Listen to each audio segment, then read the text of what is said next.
शंकर भगवान की मूर्ति से दर्शन करने से ज्यादा बड़ा दर्शन का फल है शिवलिंग का दर्शन करना। स्वप्न में शंकर भगवान की मूर्ति को देखना, जटाजूट बांधे हुए शंकर जी को देखने से बड़ा फल है शंकर के शिवलिंग का स्वप्न में दर्शन करना। अगर सपने में किसी को शंकर का शिवलिंग दिखता है, सपने में कोई अपने घर से पानी चढ़ाने शंकर को जा रहा है, मैं लोटा भर के जल चढ़ा रही हूं, सपने में दिख रहा। और कई कई ऐसे भी होते हैं जिनको सपने में दिखने की जगह वो सपने में चल भी देती है।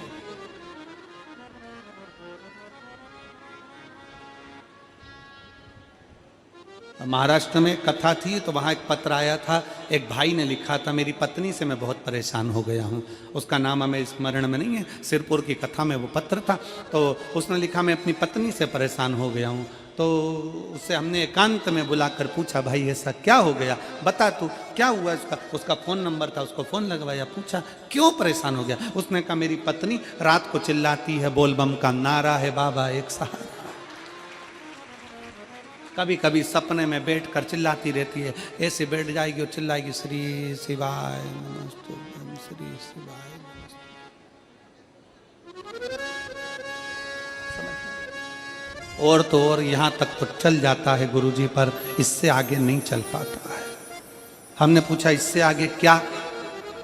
नींद में रसोई घर में जाना चाहिए, बाजू में बोतल रख के सोती है ना पानी पीने की, वही बाटल उठ के मेरे को शंकर जी समझ के उंडेल देती है। दिक्कत ही आ गई। नजदीक तक यहां तक भी चल जाएगा कि श्री शिवाय नमस्तुभ्यं जप है, और ये भी चल जाएगा कि बोल बम का नारा है और बाबा है, पर ये नहीं चलेगा कि वो पानी की बोतल ठंड में मेरे ऊपर डाल दे उंडेल दी। ये हमने कहा तू कल अपनी धर्म पत्नी को लेकर आना। उसकी पत्नी आई, आंखों से उसके नीर बह रहा था, जल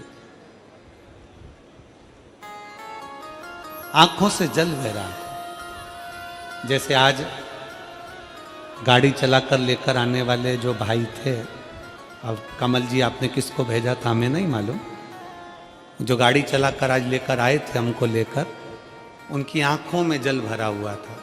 वो कह रहे थे जब पहले गुड़ियारी में कथा थी, सबसे आखिरी में बैठकर कथा सुनी थी, एक विनती करी थी बाबा से कि बाबा बस ऐसा कर देना। दूसरी कथा मैंने रायपुर के पास में जब हुई अमलेश्वर में, तब कथा के मध्य में बीच पंडाल में बीच में बैठकर सुनी थी।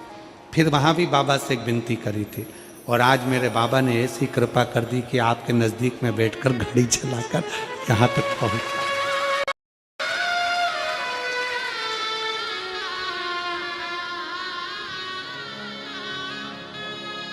शिव कृपा।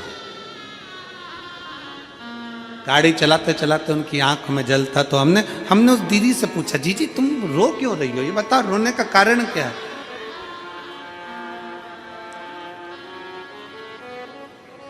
कहने लगी गुरुजी आपका इतनी नजदीक से दर्शन हो गया। हमने कहा जी एक बात सुन, आज बड़ी प्रसन्नता से कहते हैं कि किसी गुरु का दर्शन जब होता है तो आंखों से नीर बहता है।